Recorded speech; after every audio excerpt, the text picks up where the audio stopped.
नमस्कार दोस्तों, आपका स्वागत है अपने YouTube चैनल PFP में। हर हफ्ते की तरह इस हफ्ते भी हम कुछ ऐसे स्टॉक्स के बारे में बात करने वाले हैं जो कि खरीदारी के लिए तैयार दिखाई दे रहे हैं। कौन से स्टॉक हैं, फंडामेंटली कैसे हैं, कौन से सेक्टर से बिलोंग करते हैं, खरीदना है तो कौन से लेवल पर खरीदना चाहिए, इन सभी चीजों के बारे में बात करेंगे। लेकिन उससे पहले अगर आपने चैनल को सब्सक्राइब नहीं किया है तो प्लीज सब्सक्राइब कीजिए। कुछ बेहतर जानना चाहते हैं, कुछ बेहतर सीखना चाहते हैं, स्विंग ट्रेडिंग के रिकमेंडेशन पाना चाहते हैं तो एज अ मेंबर हमें ज्वाइन करने के बारे में सोच सकते हैं। सबसे पहला स्टॉक है SBI लाइफ इंश्योरेंस। 1% की गिरावट पे क्लोज हुआ है। मार्केट कैप है 90,000 करोड़ की। डिविडेंड यील्ड 0 है। 10 रुपीज का फेस वैल्यू है। 80 का इंडस्ट्री का पी, जबकि उससे सस्ते वैल्यूएशन पे अवेलेबल है। 61 के पी रेशियो पर अवेलेबल दिखाई देता है। प्राइस टू बुक रेशियो 10.26 दिखाई दे रहा है। अब देख पाएंगे SBI लाइफ इंश्योरेंस में 950 का level as a strong resistance हमें फेस करना पड़ा था। उसके बाद गिरावट देखने को मिली, लेकिन गिरावट के बाद 850 का level as a strong support दिखाई दिया। काफी दिनों तक यहां पर हमें कंसोलिडेशन चलता हुआ नजर आया और उसके बाद ब्रेकआउट वाली सिचुएशन बनती हुई नजर आई थी। 885 890 का जो शॉर्ट टर्म का रेजिस्टेंस बना हुआ था स्टॉक के लिए, ये हमें टूटता हुआ नजर आया और स्टॉक उसके ऊपर निकल चुका था, लेकिन वापस हमें गिरावट दिखाई दे रही है। तो स्टॉक अगर वापस उसी लेवल पर आता है तो खरीदारी का एक अच्छा मौका हो सकता है, जहां पर आप लॉन्ग टर्म के लिए स्टॉक को एक्यूमुलेट करने के बारे में सोच सकते हैं। क्योंकि फिलहाल आप देख पाएंगे स्टॉक में काफी समय से कंसोलिडेशन ही चल रहा है और अपने पुराने रेजिस्टेंस पर हमें यह आता हुआ नजर आता है। तो ऐसी सिचुएशन में लॉन्ग टर्म के लिए फंडामेंटली काफी स्ट्रॉन्ग स्टॉक है, जहां पर आप एक्यूमुलेशन कर सकते हैं, अपने पोर्टफोलियो में ऐड कर सकते हैं। और साथ ही साथ अगर आप अपना पोर्टफोलियो हमसे रिव्यू करना चाहते हैं तो उसका लिंक भी हमने डिस्क्रिप्शन बॉक्स में दे दिया है। तो सपोर्ट लेवल्स के बारे में बात करें तो इसका जो स्ट्रॉन्ग सपोर्ट है वो 850 का लेवल है, लेकिन टेक्निकली फिलहाल हमें रेजिस्टेंस के ऊपर जाता हुआ नजर आया है। तो इसका रेजिस्टेंस भी एज ए स्ट्रॉन्ग सपोर्ट हमें दिखाई दे सकता है। तो ऐसे में अगर आपको स्टॉक कहीं पर भी 875 से करके 885 के आसपास नजर आता है तो इस स्टॉक को आप लॉन्ग टर्म के लिए धीरे धीरे एक्यूमुलेट करने के बारे में सोच सकते हैं। नेक्स्ट स्टॉक है फार्मास्यूटिकल जायंट सनोफी इंडिया। 7,779 का लास्ट ट्रेड प्राइस है, जो कि हमें फ्लैट दिखाई दिया है। 18,000 करोड़ की मार्केट कैप है। डिविडेंड शानदार है, 4.5% का डिविडेंड है। 10 रुपीज का फेस वैल्यू, 40 का इंडस्ट्री का पी और उसी के साथ चलता हुआ नजर आता है। प्राइस टू बुक रेशियो 7 चलता हुआ नजर आ रहा है। अब देख सकते हैं स्टॉक में हमें अच्छी खासी गिरावट देखने को मिली है। 9,000 के लेवल से स्टॉक हमें नीचे आता हुआ नजर आ रहा है और फिलहाल स्टॉक हमें 8,000 के भी नीचे आता हुआ नजर आया है। स्टॉक ने अपने 200 डेज के मूविंग एवरेज को सिग्निफिकेंटली तोड़ दिया है और उस लेवल को एज ए रेजिस्टेंस भी फेस कर रहा है, जो कि दर्शा रहा है कि स्टॉक में वीकनेस कंटिन्यू रहने वाली है। लेकिन करंट मार्केट प्राइस पे थोड़ी खरीदना है। जो नेक्स्ट सपोर्ट लेवल है वहां पर खरीदने के बारे में सोचना है, जो कि स्टॉक के लिए 7,500 का लेवल बनकर आता है। 7,500 का level as a strong support दिखाई देने के पूरे चांसेस हैं। उसका रीजन है क्योंकि स्टॉक ने कई बार इसी लेवल पर एज ए स्ट्रॉन्ग सपोर्ट लिया और वापस हमें तेजी कंटिन्यू रहती हुई नजर आई थी।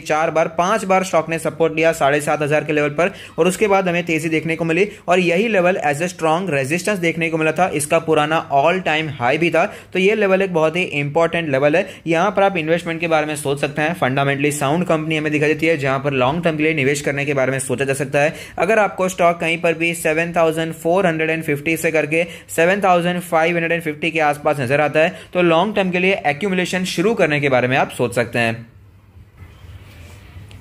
नेक्स्ट स्टॉक है ITC, जहां पर इन्वेस्ट किया जा सकता है। कैप कंपनी है, बहुत ही ज्यादा स्लो लेकिन लॉन्ग टर्म के लिए बहुत ही अच्छा कैंडिडेट दे। ITC 217 का लास्ट ट्रेड प्राइस 4% नीचे दिखाई दिया। 2,67,000 करोड़ की मार्केट कैप है। दिग्गज कंपनी है, कोई छोटी मोटी कंपनी नहीं है। 4.5% का शानदार डिविडेंड है। 1 रुपए का फेस वैल्यू है। 18 का इंडस्ट्री का पी और 19 पर हमें ये चलता हुआ नजर आता है। अब ये जो पी रेशियो है हमें ये री रेट होता हुआ नजर आ सकता है, क्योंकि एक ही सेक्टर में ये कंपनी काम नहीं करती है। ये जो पी रेशियो है ये हमें उसके हिसाब से, जो कि सिगरेट का बिजनेस है, लेकिन इसके अलग अलग बिजनेस आगे बढ़ते हुए नजर आ रहे हैं, जैसे कि FMCG का बिजनेस है, एग्री बिजनेस है, होटल बिजनेस है। हालांकि होटल बिजनेस अभी भी सिग्निफिकेंट इंपैक्ट नहीं डाल सकता ITC के स्टॉक पर, लेकिन मेनली FMCG और उसके बाद एग्री बिजनेस काफी फोकस में हमें दिखाई देता है। प्राइस टू बुक रेशियो 4.32 है।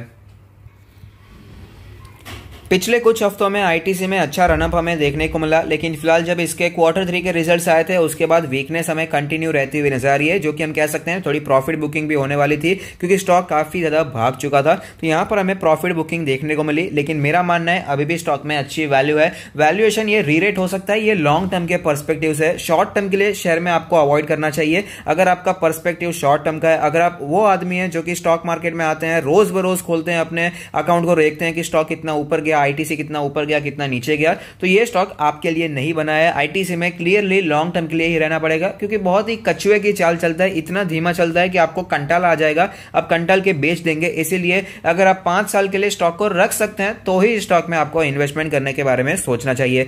करंट मार्केट प्राइस भी अच्छा लेवल हो सकता है जहां पर आप इन्वेस्टमेंट करने के बारे में सोच सकते हैं, क्योंकि इसका जो स्ट्रॉन्ग सपोर्ट है वो 200 का लेवल है। 200 के लेवल पर 200 डेज का और 100 डेज का मूविंग एवरेज बनकर आता है, जहां पर स्टॉक ने पहले भी सपोर्ट लिया था। तो 200 का स्ट्रॉन्ग सपोर्ट हमें दिखाई दे रहा है, लेकिन एज ए रेजिस्टेंस हमें जो लेवल्स देखने को मिले थे वो टेक्निकली इसके लिए नेक्स्ट सपोर्ट बन सकते हैं, जो कि करंट मार्केट प्राइस के आसपास बनकर आते हैं। तो अगर आपको स्टॉक कहीं पर भी 210 से करके 215 का एक स्ट्रॉन्ग सपोर्ट है तो इस लेवल पर आप इस स्टॉक को एक्यूमुलेट करने के बारे में सोच सकते हैं।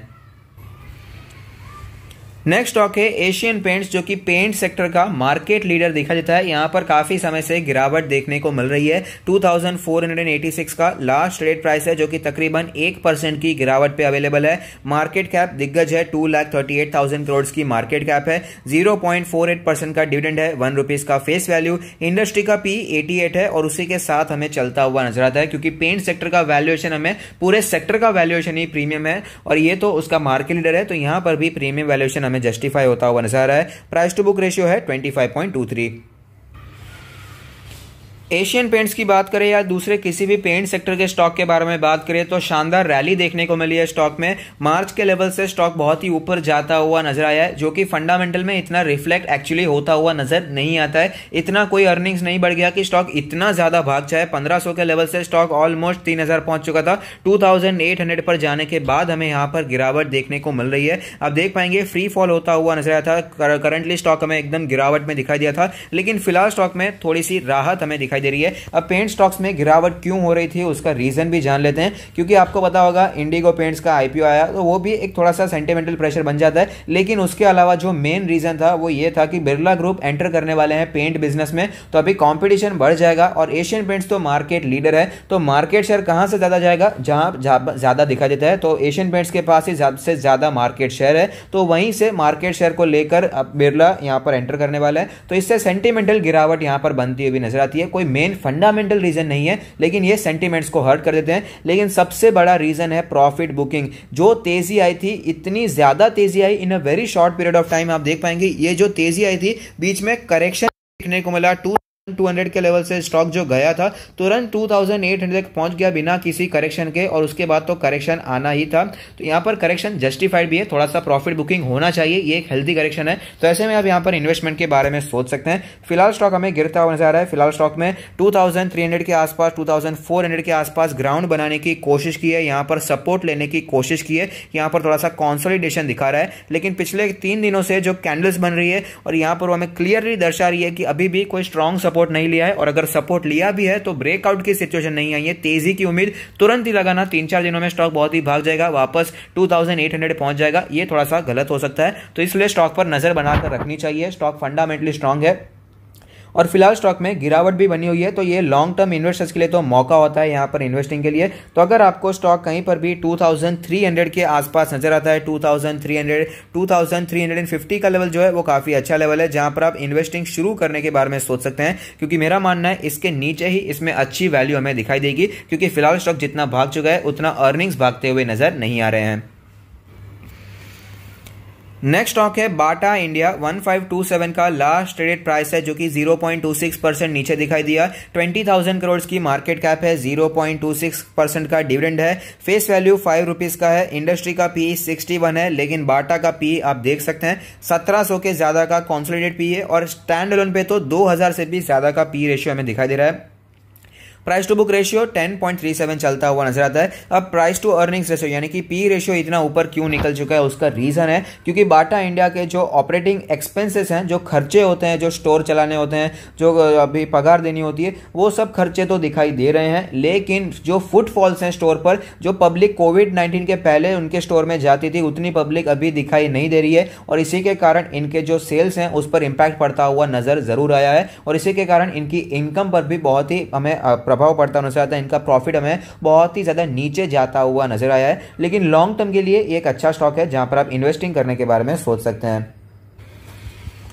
रिजल्ट्स के बाद कुछ ऐसा ही इफेक्ट हमें देखने को मिला था, स्टॉक में गिरावट भी हुई थी, लेकिन स्टॉक ने हमें अच्छी सपोर्ट लेते हुए नजर आया था और यहां पर हमें बाइंग आती हुई नजर आई थी, लेकिन फिलहाल वापस जो कैंडल बन रही है वो हमें दिखा रही है कि इसमें वापस गिरावट हो सकती है। स्टॉक वापस 1500 के नीचे आसपास आता हुआ नजर आ सकता है। जिस दिन हमें रिजल्ट आया उसके बाद जो रिएक्शन आया था मार्केट का अच्छा नहीं देखने को मिला, गैप डाउन ओपनिंग के बाद अच्छी गिरावट देखने को मिली, लेकिन स्टॉक ने 1460 के आसपास अच्छा सपोर्ट लिया और वापस हमें तेजी दिखाई दी थी। टेक्निकल एनालिसिस करने के बाद ये लेवल्स हमने ऑलरेडी रिजल्ट्स के कई ज्यादा पहले ही हमने मेंबर्स को बता दिए थे, तो ये टेक्निकली एनालिसिस करने के बाद हमें इसी लेवल पर सपोर्ट लेने के बाद वापस तेजी भी देखने को मिली है। तो ये level as a strong support वापस हमें दिखाई दे सकता है क्योंकि स्टॉक ने इसी जोन में पहले भी सपोर्ट लिया है और ये लेवल स्टॉक के लिए पहले एज अ रेजिस्टेंस भी दिखाई दिया था। ये लेवल था जो वो तोड़ नहीं पा रहा था, इसी लेवल से नीचे आ रहा था, तो ये लेवल टेक्निकली रेजिस्टेंस बना हुआ था, तो टेक्निकली यही लेवल एज अ सपोर्ट हमें काम होता हुआ नजर आया। तो अगर आपको स्टॉक कहीं पर भी 1480 या उसके आसपास नजर आता है तो ये एक अच्छा लेवल हो सकता है जहां पर आप बाइंग करने के बारे में सोच सकते हैं, स्टॉक को एक्यूमुलेट करने के बारे में सोच सकते हैं। स्टॉक में बहुत ही जल्दी बहुत ही भारी तेजी आ जाएगी उसके चांसेस बहुत ही कम है